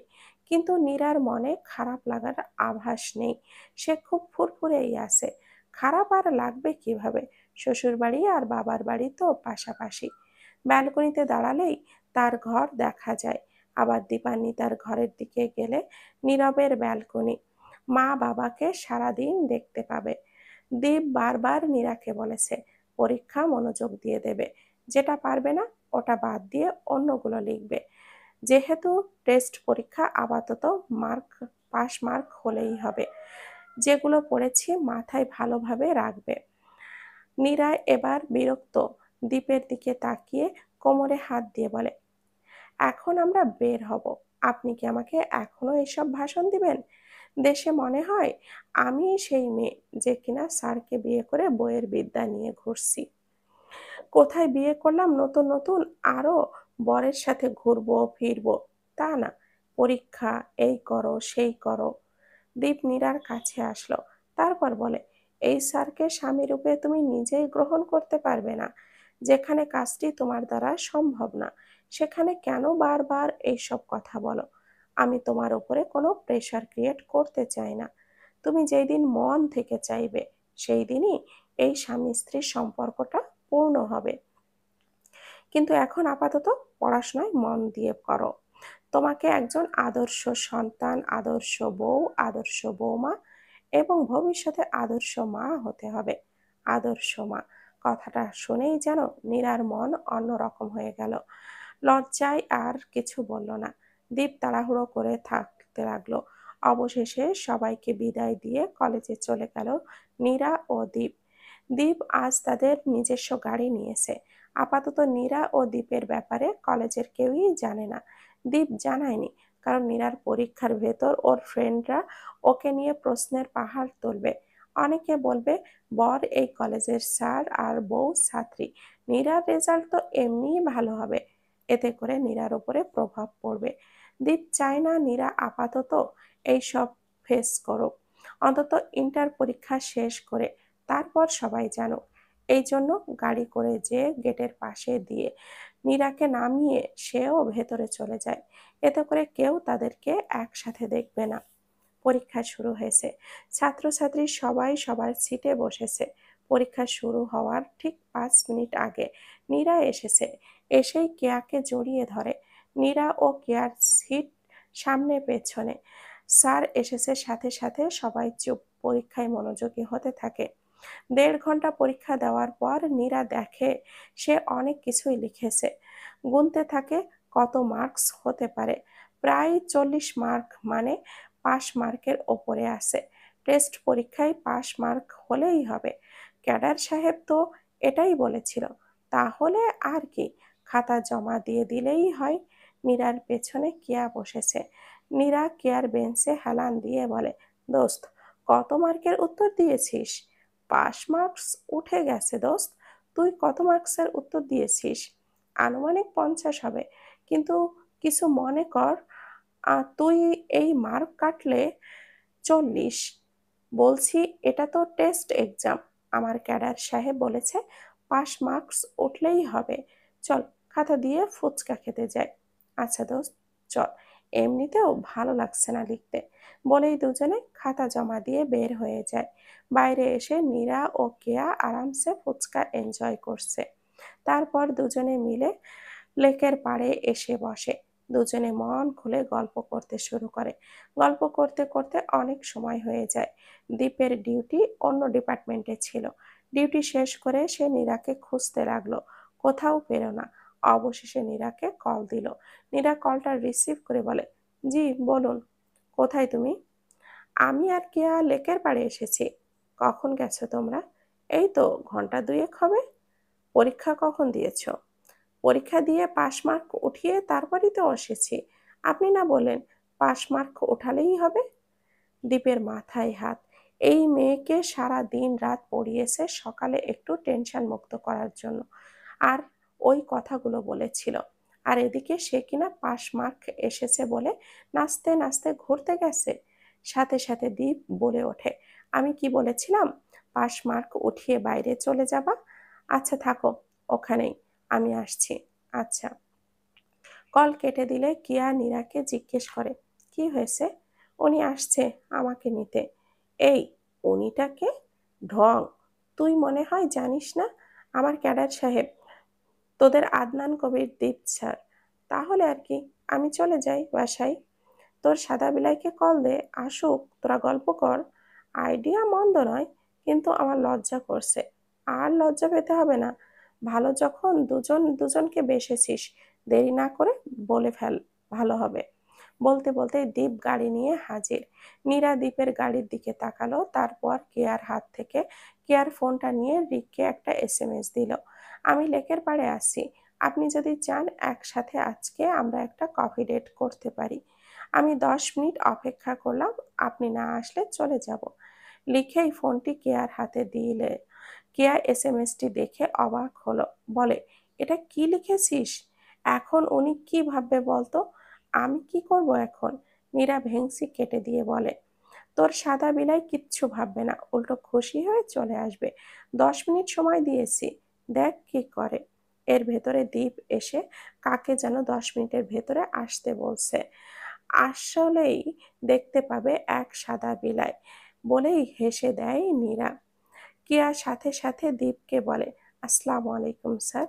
নীরা ভুরু কুঁচকে বলে, উনি এখন তোর স্যার না, উনি তো এখন তোর জিজু। স্যার তো কলেজে। শুনুন, আমাদের কেয়া প্রেমে পড়েছে এক সাদা বিলায়ে, তার জন্য অপেক্ষা করতে বলেছি। আমরা তো চলে যাচ্ছি, ও এবার ঘুরুক ওর মতো। বলতে না বলতেই রিক হাজির। দৌড়ে এসেছে সে। দীপকে দেখতে পায়নি, হাঁপাতে হাঁপাতে বলে, আগে বলবে না তুমি এখানে এসেছো? ক্লাসেই ঢুকতাম না তাহলে, পেছনের গেট দিয়ে পালিয়ে আসতে হয়েছে। বলেই দেখতে পেল দীপকে। ভয়ার্ত চোখে ঢোক গিলতে থাকে রিক। নীরা আবারও রিককে বলে ওঠে, ভয় পাবেন না ভাইয়া, উনি তো এখন আপনাদের স্যার না, উনি এখন আপনাদের জিজু। দীপ চোখের চশমাটা ঠিক করে গাড়ির দিকে যেতে যেতে বলে, তাড়াতাড়ি আসো, বাড়িতে যেতে হবে। বলেই চলে যায়। কেয়ার সাথে সাথে ব্যাগ থেকে পানি বের করে খেতে থাকে। এতক্ষণ ভয়ার্ত ছিল। নীরা ওদেরকে বিদায় জানিয়ে দৌড়ে উঠল গাড়িতে। বাড়িতে এসে ফ্রেশ হয়ে দুপুরের খাবার খেয়ে নেয় নীরা ও দীপ। একসাথে ঘরে এসে দীপ গল্পের বই হাতে নেয়। বইয়ের পৃষ্ঠা উল্টাতে উল্টাতে বলে, আমি যদি সবার জিজু হই তাহলে তোমার কি হবে? নীরা মিনিকে নিয়ে খেলা করতে থাকে। দীপের এমন কথা শুনে চোখ ছোট ছোট করে তাকায়। দীপ চশমা ভালোভাবে সেট করে বলে, কি হলো বউ, বলো, কি হই আমি তোমার? মিথ্যা হামি তুলতে তুলতে নীরা বলে, আমি এখন ঘুমাবো, কাল রাতে ভালো ঘুম হয়নি আমার। বলেই মিনিকে নিয়ে কম্বল মুড়ি দেয় নীরা। দেখতে দেখতে নীরার টেস্ট পরীক্ষার আজ শেষ দিন। এই কয়দিনে দীপ নিজের দায়িত্বে নীরাকে কলেজে নিয়ে গেছে, আবার নিয়ে এসেছে। নীরা যেন পরীক্ষা দিয়ে তাড়াতাড়ি না পালায় সেই জন্য ওয়ার্নিংও দিয়েছে। পুরো পরীক্ষা নীরা হামি দিতে দিতে দিয়েছে। টেস্ট পরীক্ষা কি আর এত লিখতে হয়? এমনিতেই নীরা অলস পড়া চোর, সেখানে এতটুকু লেখা জমা দিলেই এনাফ। কিন্তু ক্যাডার সাহেবের জন্য তাকে সম্পূর্ণ পরীক্ষার সময় বসে থাকতে হয়েছে। আজকেও দীপ নীরাকে নিয়ে যাওয়ার সময় বলতে থাকে, পরীক্ষা শেষ করে আমার জন্য অপেক্ষা করবে, একদম বাইরে যাবে না। যদি দেখেছি পরীক্ষা শেষ হওয়ার আগে খাতা জমা দিয়ে বের হয়েছ, এই স্যার থেরাপি আবারও আসবে। স্যার থেরাপি কথাটি শুনেই নীরার গালে অটোমেটিকই হাত চলে আসে। মিনমিন করে বলে, ব্যাটা খচ্চর, বিয়ের পরেও কিনা স্যার থেরাপি দিবে? এই জন্যই তো স্যারদেরকে বিয়ে করতে নেই। হয়তো এই জন্যই সবাই বলে স্যার ছাত্রী, স্যার পিতামাতার সমতুল্য হয়। বিড়বিড় করতে করতে নীরা গাড়িতে ওঠে। নিজের ঘরের জানালা দিয়ে মেয়ে জামাইকে একসাথে কলেজে যেতে দেখছেন মিসেস নাজনীন ও মিস্টার রবিন। তাদের চোখে মুখে তৃপ্তির হাসি। কতজন বাবা মা পারে এমনভাবে মেয়ের সুখ নিজের চোখে দেখতে? হাতে গোনা গুটি কয়েকজনের মধ্যে তারা এমন লাকি বাবা মা। এই যে যখন ইচ্ছা মেয়ের সুখ একটু উকি দিয়ে দেখছে, আবার প্রায় বিকালবেলা যেয়ে যে গল্প করছে। দীপ ও নীরাদের গাড়ি দৃষ্টির বাহিরে গেলে মিসেস নাজনীন ও মিস্টার রবিন দুজন দুজনকে দেখে স্মিত হাসেন। মিস্টার রবিন বলে ওঠে, আমাদের মেয়ে সত্যিই অনেক ভাগ্যবতী, দীপের মতো কেয়ারিং স্বামী পেয়েছে। আমাদের দীপ নীরাকে যেমন প্রতিষ্ঠিত করবে, তেমন নিজেকে আপন করে নিবে। বাবা মা হয়ে সেই সুখ আমরা নিজের চোখের সামনে দেখতে পারবো। আবার আমাদের মেয়ে আমাদের কাছেও থাকছে। তোমার মনের আশা পূর্ণ হয়েছে এবার। চোখের পানি মুছে মিসেস নাজনীন বলে, প্রত্যেক বাবা মাই চায় সন্তানের সুখ দেখতে, মৃত্যুর আগে চায় সন্তান যেন তার নিজের পায়ে দাঁড়িয়ে নিজ দায়িত্ব নিতে পারে। আমাদের নীরা অনেক বুদ্ধিমতী ও সবাইকে আপন করে নেয়, কিন্তু পড়াশোনা ও নিজের ভবিষ্যৎ নিয়ে ওর তেমন মাথা ব্যথা নেই। যেভাবে তিড়িং বিড়িং করে এভাবে তো আর ওর জীবন আগাবে না। দীপ ওকে শাসন করবে আবার ভালোবাসবে। শুধু তাই না, দীপ ওর সকল বিষয়ের প্রতি যত্নশীল হবে। আমার পর দীপ সে যে নীরাকে শাসন করে আবারও গভীরভাবে ভালোবাসে। আমি দেখেছি দীপের চোখে সেই ভালোবাসা। মেয়েটা বয়সের সাথে সাথে উঠতে শুরু করেছে। সমাজের নিয়ম কানুন থেকে দূরে থেকেও নিজেকে উড়ন্ত পাখি ভেবে নিয়েছে। ব্যক্তি স্বাধীনতা ভালো, কিন্তু বেশি উড়ন্ত পাখিকে শিকার করতে সময় লাগে না। আমি দীপের হাতে নীরাকে দিয়েছি, যাতে করে আমার নীরা সুখে থাকতে পারে। নীরব আর নীরার সুখ, এটা দেখাই তো আমাদের শেষ চাওয়া। এরপর তো আর কিছুই বলতে দিলেন না মিস্টার রবিন। মিসেস নাজনীনের মুখ চেপে ধরে বলে, ভাগ্যে যা আছে তাই হবে।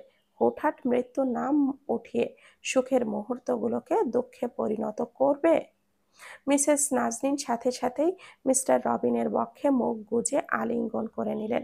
মিসেস নাজনীন ও মিস্টার রবিন একে অপরকে ভালোবেসে বিয়ে করেন। তাদের প্রেম ভালোবাসা যেন এখনো অফুরন্ত।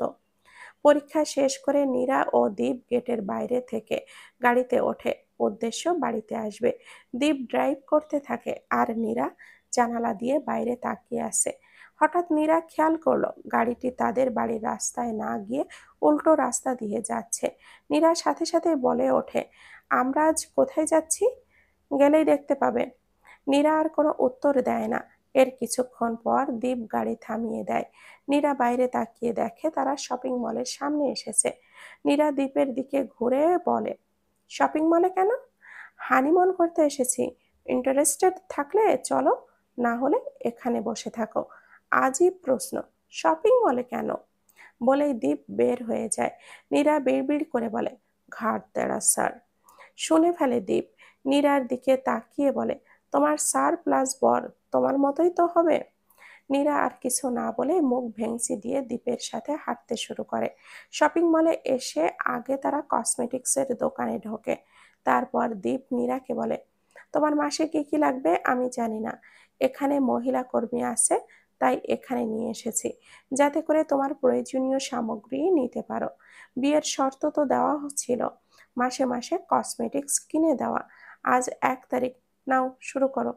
এক দৃষ্টিতে নীরা তাকিয়ে আছে দ্বীপের দিকে।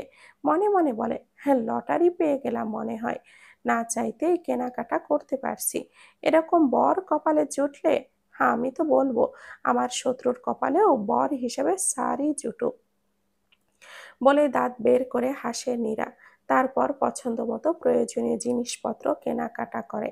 কসমেটিক্স কেনার পর দীপ নীরাকে কাপড় চোপড়ের দোকানে নিয়ে যায় কিছু জামা কাপড় কিনতে। প্রত্যেক মাসে দীপের পরিবারের জন্য জামা কাপড় কেনে। এটা দীপের ভালো লাগা। আজও তাই করছে। নীরাকে ড্রেসগুলো পছন্দ করতে বলে নীরা সবার জন্য ড্রেস দেখে নেয়। দীপ চুপচাপ এদিকে ওদিকে দেখতে থাকে। হঠাৎ দীপের নজরে আসে একটি শাড়ি নিয়ে দুজন মহিলা ঘুরিয়ে ঘুরিয়ে দেখছেন আর দাম কষাকষি করছেন। দীপের কাছে শাড়িটি ভালো লাগে। নীরাকে এই শাড়িটাতে খুব সুন্দর লাগবে, এমনটাই দীপের কাল্পনিক চিন্তা। কোনো কিছু না ভেবে শাড়িটি কেনার জন্য চলে যায় সেখানে। ওই রকম দেখে আরেকটি শাড়ি নিয়ে নেয় দীপ। তারপর তারা বাসায় চলে আসে। বাসায় এসে দীপ ও নীরা সবাইকে একসাথে করে ড্রেস দেয় ও কার কার জন্য কি এনেছে সেগুলো দেখতে থাকে। পিঙ্কি ও তার মা মিসেস সাদিয়া আছে, তাদের জন্যেও আনা হয়েছে।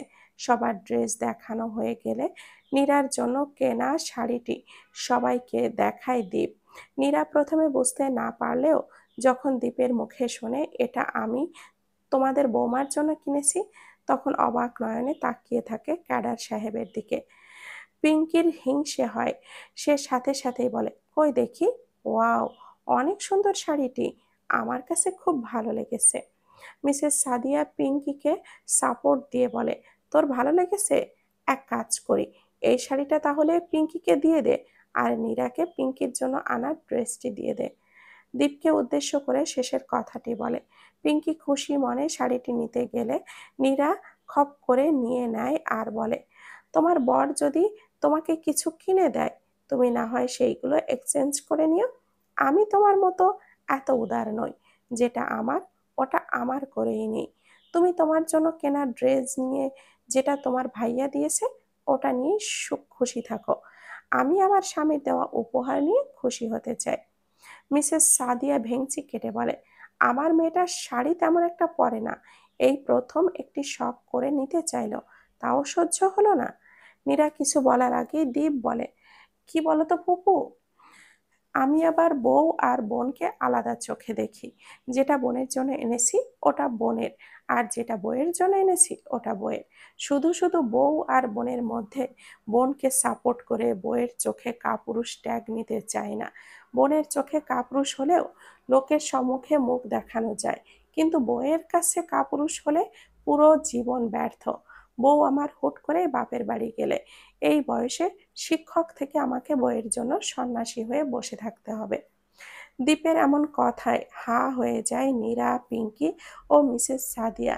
দীপ তো এইসব কথা বলতো না, কি হয়ে গেছে ছেলেটার? ফুপুর সাথে লাগামহীন কথাবার্তা বলছে, আর আগে কিনা মুখ থেকে একটা শব্দ বের হতো না। মিস্টার সমুদ্র ছেলের মুখে এমন কথা শুনে ভীষণ খান। মিসেস সাবিনা মিস্টার সমুদ্রকে খোঁচা দিয়ে বলে, দেখেছো, আমার ছেলেই হলো প্রকৃত পুরুষ। বউকে তো সব সময় টাইট দিয়েই রাখে, আবার বউয়ের জন্য লড়াইও করে। ভুল মানুষের বেলায় বউকে আর বোনকে দেখে না। আমার ছেলেটা হীরের টুকরো, একদম বাপের থেকে ভিন্ন হয়েছে। মিস্টার সমুদ্র নিজের বউয়ের মুখে এতগুলো বছর পর আজ প্রথম এমন কথা শুনে যেন ডাবল ভীষণ খেলেন। ইচড়ে পাকা বৌমা নিয়ে এসে সবাইকে ছোঁয়াচে রোগ লাগিয়ে দিল। ছেলের লাগামহীন কথা বলছে, বউ আজ জীবনের কাজকর্ম নিয়ে প্রতিবাদ করছে। দীপের মুখে এমন কথা শুনে দীপান্বিতা, মিসেস শিউলি ও মিসেস সাবিনা একসাথে হাততালি দিতে থাকে। এদের কেউ পিঙ্কি ও মিসেস সাদিয়াকে পছন্দ করে না। মিস্টার সমুদ্র নিজেও পছন্দ করেন না, কিন্তু মৃত বাবাকে দেওয়া ওয়াদা রক্ষার জন্যই সহ্য করতে হয়। সবাইকে জামা কাপড় নিয়ে দীপ ও নীরা ঘরে চলে আসে। নীরা মাথায় হেজাব খুলতে থাকে। দীপ হাত ঘড়ি খুলে গলায় টাইটা হালকা লুজ করতে করতে বলে, আর ইউ জেলাস? হাত আটকে যায় নীরার। দীপের দিকে ঘুরে তাকিয়ে বলে, কেন জেলাস হব কেন? পিঙ্কি আমার আশেপাশে আসলেই তুমি যেভাবে প্রতিবাদ করো মনে তো তাই হচ্ছে। আপনার বুঝি ভালো লাগে ওই পিঙ্কির গায়ে গা লেগে চললে? কথা সেটা না, কথা হলো তুমি কেমন ফিল করো, আমি আবার কেমন ফিল করব? কোনো ফিলই করি না। বলেই হেজাব খুলে আলমারি থেকে বাসায় পরা জামা নিতে থাকে। দীপ আবারও জিজ্ঞেস করে, তাহলে প্রতিবাদ করো কেন? নীরা জামা কাপড় নিয়ে ওয়াশরুমের ভেতরে চলে যায়। ওয়াশরুমের দরজা দিতে যেয়ে দরজা হালকা ফাঁকা করে রেখে, আমার কোনো জিনিস যেন যখন আমার হয়েই পার্মানেন্ট থাকে, আমি তা অন্য কাউকে ভাগ করি না। আপনি এখন আমার হয়ে গেছেন ক্যাডার সাহেব। আপনার প্রতি অন্য কোনো নারী আসক্ত হলে তাকে তো একটু ভুগতেই হবে। বলেই দরজা লাগিয়ে দেয় নীরা। দীপ স্মিত হাসে, বিড়বিড় করে বলে, চন্দ্রপাখি তার ক্যাডার সাহেবের প্রতি আসক্ত হচ্ছে, এটা সে বলবে না, কিন্তু অন্য নারীকেও আসক্ত হতে দিবে না। নারী প্রেম বুঝি একেই বলে। আজ বিকালে নীরা, দীপান্বিতা ও মিসেস সাবিনা মিলে নাস্তা তৈরি করতে থাকে। নীরাকে আজকে ছুটি দিয়েছে দীপ। বিয়ের পরের দিন থেকেই তো বই পড়া শুরু করেছে সে। আজকের দিন রেস্ট করার সুযোগ পেল নীরা। সন্ধ্যায় নাস্তা বানিয়ে সবাই মিলে খাবে। সবাই কাজ করছে আর নীরা উকি দিয়ে দিয়ে দেখছে। নীরা রান্না ঘর বান্না করতে পারে না, তাই তাকে কেউ রান্না করতেও দিচ্ছে না। পিঙ্কি নীরার এই দুর্বলতার সুযোগটি নিয়ে নিল। সাথে সাথে বলে, বাড়ির বউ হয়ে কিনা রান্না পারো না? কেমন মেয়ে বিয়ে করে এনেছো তোমরা? দীপান্বিতা বলে ওঠে, আমাদের তো সমস্যা নেই, তোর এত সমস্যা কোথা থেকে আসছে? আমার কোনো সমস্যা নেই, দেখি আমি একটু রান্না করি। দীপ বেবি তো পাস্তা খেতে খুব ভালোবাসে, আমি রান্না করবো ওর জন্য। বউ তো রান্না পারে না, আমি না হয় করেই দেই রান্না। পিঙ্কি দীপকে সব সময় এই বেবি বলেই ডাকতো, এখনো তাই বলে। রাগে দুঃখে অপমানে জেলাসিতে সব কিছুতেই ফেটে পড়লো নীরা। সাথে সাথে বলল, আজকের পাস্তা আমি রান্না করব। পিঙ্কি হো হো করে হেসে দিয়ে বলে, যে মেয়ে মুখে লিপস্টিক মেকআপ দেওয়া ছাড়া কোনো কাজ পারে না, সেই মেয়ে আবার করবে রান্না? ওটা তোমার কাজ নয়, তুমি ঘর সংসার সামলাতে পারবে না। আমি বলছি আমি রান্না করব মানে করব, এখন যদি আমাকে রান্না করতে না দাও তো। বলেই আশেপাশে তাকিয়ে কড়াই থেকে গরম খুন্তি নিয়ে বলে, এই গরম খুন্তি দিয়ে তোমার মাথা ফাটাবো বলে দিলাম। ভালোই ভালোই বলছি, আমার ক্যাডার সাহেবের জন্য রান্না করবি না তুই ডাইনি, ওনার জন্য এই নীরাই আছে।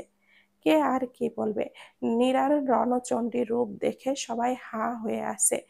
দীপ এখন একটু বাইরে গেছে তাদের নিজস্ব রেস্টুরেন্ট দেখতে। অব্র হাত তালি দিয়ে থাকে, ঠিক হয়েছে ঠিক হয়েছে। পিঙ্কি ভয়ে দৌড় দেয়। এই মেয়ের পুরানো কিছু রেকর্ড আছে যা পিঙ্কি খুব ভালো করেই জানে। শুধু শুধু বাঘিনী খেপিয়ে লাভ নেই। পিঙ্কি চলে যেতেই নীরা ইউটিউব দেখে পাস্তা রান্না শুরু করে দেয়। পাস্তা রান্না শেষে সবকিছু পরিষ্কার করে নিজের ঘরে যায়। দীপান্বিতা ও মিসেস সাবিনাও ঘরে চলে যায় ফ্রেশ হবে বলে। এই সুযোগে পিঙ্কি আসে রান্নাঘরে, এসে পাস্তায় প্রচুর পরিমাণে লবণ ও ঝাল মিশিয়ে দেয়। তারপর চলে যায় ঘরে। নীরার ফোন ড্রয়িং রুমেই ছিল। অব্র তখন ড্রয়িং রুমে আসে টিভি দেখবে তাই। ঠিক তখনই নীরার কল আসে। নীরব দেয় কল।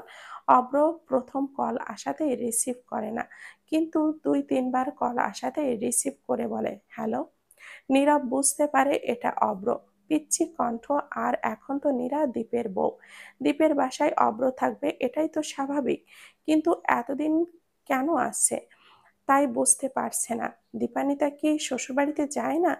এটা এখন তাদের ব্যাপার ভেবেই নীরব বলে, আমি নীরব, নীরার ভাই হই, নীরাকে দেওয়া যাবে এখন? মামি তো ঘরে গেছে ফ্রেশ হতে, আর মামু একটু পরে আসবে। ঠিক সেই সময় দীপান্বিতা এসে বলে, কার সাথে কথা বলছো বাবাই? মামে মামির ভাইয়া ফোন দিয়েছে আম্মু, এই নাও কথা বলো। বলেই ফোনটি দীপান্বিতার কানে দিল অব্র। আম্মু বলে সম্বোধন শুনে নীরবের মনের গহীনে কম্পন ধরল। খারাপ লাগছে তার। কিভাবে পারলো তার জন্য অপেক্ষা না করে এভাবে বিয়ে করে নিতে? দীপান্বিতা ফোনটা কানে নিয়ে নরম সুরে বলে, হ্যালো। কি সুন্দর মধুর কণ্ঠ বাজতে থাকে নীরবের কানে। দীর্ঘ সময় পর আজ তারা একসাথে কথা বলতে পারছে, কিন্তু এখন তো আর আগের সম্পর্ক নেই। নীরব কাট কাট গলায় বলে ওঠে, বোনকে বলবেন ফ্রি হলে যেন কল দেয়। বলেই কলটা কেটে দিল। এতগুলো বছর পর প্রিয় ব্যক্তির কণ্ঠ শুনে শান্তি পেলেও কথার সুরে তিক্ততা অনুভব করলো দীপান্বিতা। পাল্টে গেছে তার খাদ্য বিশেষজ্ঞ পুরুষটি। নীরবের ছোট থেকে একজন নিউট্রিশন স্পেশালিস্ট হওয়ার ইচ্ছে ছিল, তাই দীপান্বিতা নীরবকে খাদ্য বিশেষজ্ঞ সাহেব বলেই ডাকত। দীপ ও মিস্টার সমুদ্র একসাথে চলে এসেছেন। সবাই মিলে নাস্তা সাজাতে থাকে। নীরা বাটিতে বাটিতে সবার জন্য পাস্তা দেয়। পিঙ্কি মনে মনে অনেক খুশি। দীপ ঝাল সহ্য করতে পারে না। নীরার বানানো খাবার খেয়ে দীপ শিওর নীরাকে বকাঝকা করবে। সবাই একসাথে পাস্তা খেতে থাকে। প্রথম এক চামচ খেয়ে সবাই নীরার দিকে তাকায়। পিঙ্কি খুব খুশি, এবার বোম ব্লাস্ট হবে। পিঙ্কির আশায় পানি ঢেলে দিয়ে অব্র বলে, মামি খুব মজা হয়েছে। মিসেস সাবিনা বলে ওঠেন, হ্যাঁ সবকিছুই ঠিকঠাক আছে, শুধু সস একটু কম দিলে ভালো হতো, তাও প্রথম রান্না হিসাবে তুমি অনেক ভালো করেছো। সবাই নীরার প্রশংসা করতে থাকে। পিঙ্কি অবাক হয়ে তাকিয়ে আছে এদের দিকে। নীরা পিঙ্কির দিকে তাকিয়ে বলে, কি হয়েছে, কিছু বুঝতে পারছো না তাই তো? সবাই তাকাই নীরা ও পিঙ্কির দিকে। পিঙ্কি ভুরু কুঁচকে তাকিয়ে থাকে। নীরা আবারও বলে, তুমি আমার ব্যাপারে শুধু মেকআপ করার অভিজ্ঞতাটাই জানলে, এটা জানলে না যে আমি সিনেমা প্রেমী। জীবনে কত নাটক সিনেমা দেখেছিলাম যেখানে এক ডাইনি এসে নায়িকার সমস্ত খাবার নষ্ট করে দেয়। তুমি হলে আমার জীবনের সেই ডাইনি। আমি কি আর জেনে শুনে বকা খাওয়ার প্রস্তুতি নিতে পারি? তাই আগে ভাগে খাবারটা সরিয়ে রাখি। আর তোমার বাটিতে যেই পাস্তা, ওটা তোমার হাতের ঝাল মশলাযুক্ত। অব্র দেখে নিয়েছে। আর তুমি কি কি করেছিলে।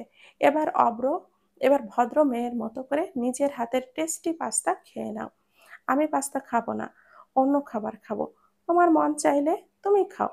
কি প্রমাণ আছে যে আমি এটাতে ঝাল লবণ দিয়েছি? প্রমাণ অব্র নিজে। ছোট বাচ্চা তো আর মিথ্যা বলবে না। খেয়ে নাও আমার ডাইনি ননদিনী, এটা এখন তোমাকেই খেতে হবে। বলেই নীরা পাস্তার বাটিটা নিয়ে পিঙ্কির কাছে আসতে থাকে। পিঙ্কি এবার চেয়ার থেকে উঠে ভো দৌড় দেয়। নীরা কি কম নাকি? সেও পিঙ্কির পেছনে দৌড়াতে দৌড়াতে বলে, এবার যখন আমার খাবার নষ্ট করতে চেয়েছিলি, তার টেস্ট তো তোকে নিতেই হবে ডাইনি ননদিনী। পালাবে কোথায়? আমি নীরা যখন একবার লেগেছি তোমার পেছনে, তখন তোমার রেহাই নেই। আমার বরের সাথে সুপার গ্লুর মতো করে লেগে থাকা, তাই না? এবার দেখ সুপার গ্লুর ওপরে কি কি আছে। বলেই সারা রুম জুড়ে তারা করতে থাকা পিঙ্কিকে। অবশেষে পিঙ্কির দৌড়ানোর সাথে উড়ন্ত ওড়না ধরে ফেলায় নীরা। তারপর সোফায় পিঙ্কিকে শুইয়ে দিয়ে গলা টিপে হা করে পিঙ্কির গালে ঢুকিয়ে দেয় পাস্তা। পিঙ্কি বেচারি কষ্ট করে হলেও গিলতে থাকে। টেবিলে বসা দীপ মাথায় হাত দিয়ে এদের কর্মকাণ্ড দেখে। দীপান্বিতা দীপকে আস্তে আস্তে করে বলে, কে বলবে এই মেয়ে বিয়ের দিন পালিয়েছিল, বিয়ে করবে না বলা মেয়েটি কিনা এখন সেই স্বামী ভক্ত। মনে মনে খুশি হয় দীপ। নীরা একদমই ঠিক কাজ করেছে। পিঙ্কি যেমন তাদের সম্পর্কের মধ্যে তৃতীয় ব্যক্তি হয়ে ঢুকে পড়েছে, এতে ওর শাস্তি দরকার। দীপ নিজেও সহ্য করতে পারে না পিঙ্কিকে। খুব তাড়াতাড়ি পিঙ্কির জন্য ছেলে দেখা শুরু করবে। নাস্তা শেষ করে নীরা ঘরে আসে। দীপ ও মিস্টার সমুদ্র মিটিং করছেন নিজেদের ব্যবসা নিয়ে। দীপ বাবার ব্যবসায় যোগ দিলেও বিভিন্ন পরামর্শে বাবার সাথে থাকে। নীরা ঘরে এসে ঘরটিকে ভালোভাবে পরখ করে। দীপের ঘরের পাশে একটি বড় সেলফ আছে, যেখানে ভিন্ন ভিন্ন গল্পের বইতে ভরা। বিসিএস এর বইগুলো এখানে সাজানো আছে।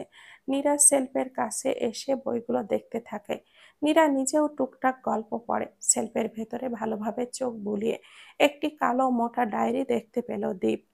ডায়েরিটি দেখে নীরার মনে আতঙ্ক বিরাজ করলো। সাথে সাথে ডায়েরিটি হাতে নিয়ে প্রথম পৃষ্ঠায় বের করলো। অনেক পুরানো লেখা এখানে, খুব সুন্দর করে প্রথম পৃষ্ঠায় লেখা, চন্দ্রের সাথে করিতে দেখিলাম তোমাকে আলিঙ্গন। উড়ন্ত পাখি যখন চন্দ্রকে সাক্ষী রেখে প্রকাশ করে মনের অনুভূতি, সেই চিত্র দেখিয়া তোমাকে ডাকিলাম আমার চন্দ্র পাখি। অশ্রুভরা নয়নে চন্দ্রের দিকে ফিরে আছে আমার সেই কিশোরী কন্যার অনুভূতি। আজই উপলব্ধি করেছি আমি, ভালোবাসি ভালোবাসি তোমায় আমার চন্দ্র পাখি। লেখাটুকু পড়ে নীরা বুঝল দীপ কাউকে ভালোবাসে এবং তাকে সে চন্দ্র পাখি বলেই ডাকে। কিউরিসিটি নিয়ে বাকি পৃষ্ঠাগুলো পড়তে যাবে, ঠিক তখনই দীপান্বিতা এসে বলে, আমার লিটিল ভাবি আসবো কি? নীরা ডায়েরির পাতাটা বন্ধ করে সেলফে রেখে দেয়। তারপর দীপান্বিতার দিকে তাকিয়ে বলে, আমার সুইট কিউটি ননদিনী, আসো। দীপান্বিতা ঘরে ঢুকে নীরার দিকে ফোন এগিয়ে দিয়ে বলে, তোমার কল এসেছিল, আর ফোন সবসময় এদিকে ওদিকে রেখো না, জানোই তো, না চাইতেই এক কালসাপ পুষতে হয় আমার দাদিন আম্মু, আর এরা তো সুখেই ছিল না, এবার উঠে পড়ে লেগেছে তোমার পেছনে।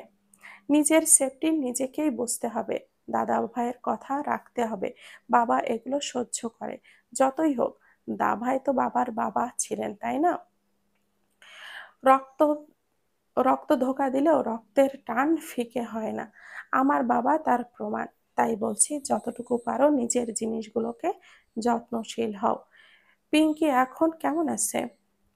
আমি ওকে লেবুর রস খাইয়ে দিয়ে ঝাল কমিয়েছি অনেকটাই, এখন ঘুমিয়ে আছে। তোমার খাদ্য বিশেষজ্ঞ ভাই কল দিয়েছিল অনেক আগে, বলতে ভুলে গিয়েছিলাম। টেবিল পরিষ্কার করার সময় তোমার ফোন দেখে মনে পড়লো, এই নাও। বলেই দীপান্বিতা ঘর থেকে বের হতে নিবে, কিন্তু নীরবের কথায় থমকে গেল। নীরা বলে ওঠে, আমার ভাইয়ের কথা উঠলে তোমার গলা কাঁপে কেন? অন্য সময় কথা বলতে গেলে তো এমন হয় না। দীপান্বিতা এক দীর্ঘশ্বাস ছেড়ে বলে, তোমার বুঝতে ভুল হয়েছে হয়তো, তেমন কিছুই নেই আমার গলার ভেতরে। অন্যদের বেলায় যেভাবে কথা বলি তোমার ভাইয়ের বেলায়ও সেভাবেই কথা বলি, বলেই প্রস্থান করে দীপান্বিতা। দীপান্বিতা পেছন ফিরে কথাগুলো বললেও আয়নায় দীপান্বিতার চোখের পানি দেখতে পাই নীরা। বুক সেলফের পাশেই যে আড়াআড়িভাবে আয়নাটা রাখা আছে, সেখানে দীপান্বিতার এক পাশ খুব ভালোভাবে দেখা যাচ্ছে। দীপান্বিতার চোখ থেকে বের হওয়া অশ্রুর রহস্য বুঝতে পারল না, কিন্তু কিছু কাহিনী তো আছেই এবং তা ভালোবাসার পর্যায়ে, এটা উপলব্ধি করতে পারছে নীরা। বেশি কিছু না ভেবে নীরবকে কল দেয়, সাথে সাথে কলটা রিসিভ করে নীরব। বোনকে দেখে বলে, তোর জন্য একটি সারপ্রাইজ আছে, শুধু তুই না, বাসার সবার জন্য। বলতো কি সেই সারপ্রাইজ? ক্যাডার সাহেবকে বিয়ে করে যে সারপ্রাইজ হয়ে হতে হয়, তাতে তোমার দেওয়া নতুন সারপ্রাইজ মাথায় আসছে না। তুমি বলে ফেলো। হো হো করে হেসে দেয় নীরব। দীপকে নীরব ভালো করেই জানে, একসাথে প্রায়ই চায়ের দোকানে আড্ডা জমাতো। নীরব যেন দীপান্বিতার হয়ে দীপকে পটাতে। ভাই, বড় ভাই পটে গেলে আর তো কিছুই লাগে না। কিন্তু দীপ তার বিদ্যাসাগর নিয়ে কথা বলতো বেশি। এখন সে বুঝতে পারছে নীরাকেও ঠিক কিভাবে ট্রিট করে। রসকসহীন বই পড়ুয়া দীপ আর তার উড়নচণ্ডী ফাঁকিবাজি বোন যেন বইয়ের এপিঠ ওপিঠ। নীরব হাসি থামিয়ে বলে ওঠে, আমার পরীক্ষা শেষ হয়েছে অনেক আগে, আর রেজাল্ট পাবলিক হয়েছে। আমি সাকসেসফুল হয়েছি বোন, আমার এত বছরের কষ্টের ফল পেয়েছি। আর তোদের থেকে দূরে থাকছি না, 1 মাসের মধ্যেই বাংলাদেশে ব্যাক করছি। ভাইয়ের কথা শুনে নীরা খুশিতে লাফিয়ে ওঠে, সাথে সাথেই বলে ওঠে, হুররে, আমার ভাই খুব তাড়াতাড়ি চলে আসবে। কিছুক্ষণ মজা করে দীপান্বিতার কথা মনে পড়ল নীরার, তাই সে নীরবকে ইনডিরেক্টলি বলে, তুমি বিডিতে আসার পর আমরা তোমার জন্য মেয়ে দেখব, রূপবতী গুণবতী কর্মঠ ভদ্র দেখে মেয়ে নিয়ে আসব, যেমনটা তুমি চাও। জাস্ট এক্সাম্পল, আমার কিউট ননদিনী দীপান্বিতার মতো। আর তার মতো দেখতে বউ পেলে খুশি হবে তো? নিজের বিয়ের কথা শুনেই মুখ ফ্যাকাশে হয়ে আসে নীরবের। আবার তার উপরে দীপান্বিতার নাম নিয়ে উদাহরণ। পুরো দীপান্বিতাকেই তো তার চাই, তার মতো আবার কি। কিন্তু কোনো প্রতি উত্তর করল না নীরব। লোক দেখানো এক স্মিত হাসি দিয়ে নীরব বলে, সবে তো পড়াশোনা শেষ, এখন সেটেল হয়ে নেই, তারপর দেখা যাবে। রাখছি বোন, ভালো থাকিস। ভাইয়ের শুকনো মুখ দেখে নীরা শিওর। ডাল মে কুচ কালা হে কল কাটার পর বলে, ভাই আর ননদের কেমিস্ট্রি খুব গভীর, আমাকে এখন ডিটেকটিভ নীরা হতে হবে। কি থেকে কি হয়েছে এগুলো আমাকেই বের করতে হবে। সাথে আবার আছে ক্যাডার সাহেবের ওই চন্দ্র পাখি, কত কিছুর সম্পর্কে গোয়েন্দাগিরি করব আমি। উফ, এত প্রেশার নেওয়া যায় না। কিসের প্রেশার নেওয়া যায় না কথা বলছো তুমি? ঘরে ঢুকতে ঢুকতে বলে ওঠে দীপ। মীরা তাকায় দীপের দিকে, আপাতত এনাকে কিছু বলা যাবে না, ইনি থাকুক এনার বিদ্যা নিয়ে, কিছুই না। এই যে আর 2.5 মাস পর আমার এক্সাম, এখন তো স্যার আমার স্বামী, তাই আর শুনলাম রাখতে ভালো তার সুনাম রাখতে ভালো রেজাল্ট করতে হবে, এটাই ভাবছি। বাবা, এত চিন্তা আমার জন্য? উত্তর দেয় না নীরা, সাথে সাথেই কেয়ার কল আসে। নীরা রিসিভ করে বলে, হ্যাঁ বল দোস্ত, আমাদের বিদায় অনুষ্ঠান হবে, সবাই শাড়ি পরবো, আর বিভিন্ন প্রতিযোগিতা আছে, আমি নৃত্যে নাম দিব। তুই কি করবি? আমি কি করব মানে? আমিও নৃত্য করব। ওপাশ থেকে কোনো উত্তর আসার আগেই নীরার কান থেকে ফোনটি নিয়ে দীপ বলে, ও নৃত্য করবে না, যাবে বক্তৃতা শুনে চলে আসবে, বলেই কলটা কেটে দেয়। কেয়া ভয় পায় দীপের কর্কশ কণ্ঠ শুনে। দীপ ফোন কাটার পর বলে, সাইকো স্যার। নীরা কোমরে হাত দিয়ে দীপের দিকে ডান ভুরু উঁচু করে তাকিয়ে বলে, আমি নৃত্য করলে আপনার সমস্যা কোথায়? আমি বলেছি তো, তুমি নৃত্য করবে না মানে করবে না। আমি নৃত্যে নাম দিব এবং নৃত্য করব। আমি বলেছি না? না। হ্যাঁ দিব না। আমি তো নাকি কিছু পারি না, অযোগ্য? তাহলে নৃত্য করে দেখিয়ে দিই আমার কি কি যোগ্যতা আছে। তোমাকে যতটুকু যোগ্য হওয়া লাগবে তা আমি দেখে নেব। ভালোভাবে বলছি, কোনো নৃত্য করতে পারবে না তুমি। আমি নাম দিব দিব দিব। কিছুটা চিল্লিয়ে বলে নীরা। ব্যালেন্স হারা হয়ে দীপ ঠাস করে একটা থাপ্পড় বসিয়ে দেয় নীরার গালে। নীরা অবাক হয়ে যায়। এতদিন থাপ্পড় দিলেও অন্তত বুঝতো পড়াশোনার জন্য, কিন্তু আজকের থাপ্পড় কি না সামান্য এক অংশগ্রহণের জন্য? এটাও নীরার সমস্যা না। সমস্যা হলো দীপ ও নীরার কথাগুলো দরজার পাশে থেকে পিঙ্কি আড়ি পেতে শুনতে থাকে। এখন দীপ তাকে থাপ্পড় দিয়েছে এটাও পিঙ্কি দেখে খুশি হয়। সবকিছু নীরা ভালোভাবে লক্ষ্য করে, কিন্তু দীপ উল্টো দিকে ফিরে ছিল বলে পিঙ্কিকে দেখে না। নীরা বাম গালে হাত দিয়ে কিছুক্ষণ দাঁড়িয়েছিল। দীপ নীরাকে আদেশের সুরে বলে, আমার কথার হেরফের হওয়া আমি পছন্দ করি না। নেক্সট টাইম যেন কোনো অন্যায় আবদার নিয়ে তর্ক করতে না দেখি। বলেই ব্যালকনিতে যেয়ে দাঁড়ায় দীপ। নীরা আজ প্রচুর কষ্ট পায়। কোনো কথা না বলে মিনিকে জড়িয়ে কম্বল মুড়ি দিয়ে কম্বলের নিচে ফোফাতে থাকে। ঘণ্টাখানেকের নীরবতা পালন করে দীপ। রাতের খাবার কেউ খায় না। দীপান্বিতা এসে দেখে নীরা ঘুমিয়ে আছে। দীপও ব্যালকনিতে চুপচাপ। ভাই রেগে থাকলে দীপান্বিতাও কোনো কথা বলে না। রাগের সময় দীপের মাথা কাজ করে না, তাই তখন সবাই নীরবতা পালন করে। 11টার দিকে ঘরে এসে দীপ দেখে নীরা ঘুমিয়ে গেছে কোলে মিনিকে নিয়ে। হালকা হাসে দীপ। ঘুমন্ত নীরার অতি নিকটে এসে নীরার মাথায় হাত বুলিয়ে দেয়। নীরার মাথায় হাত বুলিয়ে দিতে দিতে বলে, আমার চন্দ্র পাখিকে কারোর সামনে যোগ্য প্রমাণ হতে হবে না। সে যেমন আছে তেমনই বেস্ট। আমি তো আমার এই দুষ্টু মিষ্টি বউকে বেশি ভালোবাসি। কেন হতে হবে তোমাকে সবার সামনে পারফেক্ট? তুমি আমার কাছে এমনিতেই পারফেক্ট। সবার সামনে কোমর দুলিয়ে ধেই ধেই করে নৃত্য করবে, আর ছেলেরা তাকিয়ে থাকবে, এটা আমি কিছুতেই সহ্য করব না। এটা তো এক অন্যায় আবদার। তুমি কেন অন্য ছেলেদের সামনে নাচতে যাবে? তুমি আমার জীবনে আমার ব্যক্তিগত নারী, আমার চন্দ্র পাখি। বলেই ঘুমন্ত নীরার বাম গালে গুনে গুনে 10টি চুম্বন এঁকে দেয়। তারপর লাইটটা অফ করে অন্য পাশ হয়ে ঘুমিয়ে পড়ে। দীপ লাইটটা অফ করার সাথে সাথেই চোখ মেলে তাকায় নীরা। সে এতক্ষণ চোখ বন্ধ করে হালকা নিদ্রায় ছিল। গভীর নিদ্রা তখনও বিরাজ করেনি নীরার চোখে।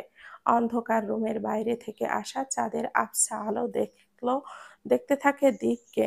তারপর তার বাম গালে হাত দিয়ে অনুভব করলো এইমাত্র তার ক্যাডার সাহেব তাকে চুম্বন এঁকে দিল, তাও আবার গুনে গুনে 10টি। যখন দীপ এই কাজটি করছিল নীরার হৃৎপিণ্ড কেঁপে উঠছিল। দীপের মুখে চন্দ্র পাখি নামটা শুনে নীরা বুঝতে পারল ডায়েরির ওই কন্যাটি আর কেউ না, বরং সে নিজে। সময় করে দীপের অগোচরেই পড়তে হবে ডায়েরিটি, জানতে হবে দীপের মনে তাকে নিয়ে বিচরণ করার অনুভূতি। সবাইকে অনেক অনেক ধন্যবাদ এতক্ষণ সাথে থাকার জন্য। গল্পটি যদি ভালো লেগে থাকে তাহলে প্লিজ একটা লাইক করবেন, আর গল্পটি কেমন ছিল সেটি কমেন্ট করে জানাতে ভুলবেন না। এটি গল্পের দ্বিতীয় অংশ। পরবর্তী অংশ পেতে হলে চ্যানেলটিকে সাবস্ক্রাইব করে আমাদের সাথেই থাকবেন। গল্পটির নাম হচ্ছে লুকোচুরির গল্প। লিখেছে ইশরাত জাহান। ভালো থাকবেন, সুস্থ থাকবেন। আল্লাহ হাফেজ। আসসালামু আলাইকুম আ রহমতুল্লাহি ওয়া বারাকাতুহু।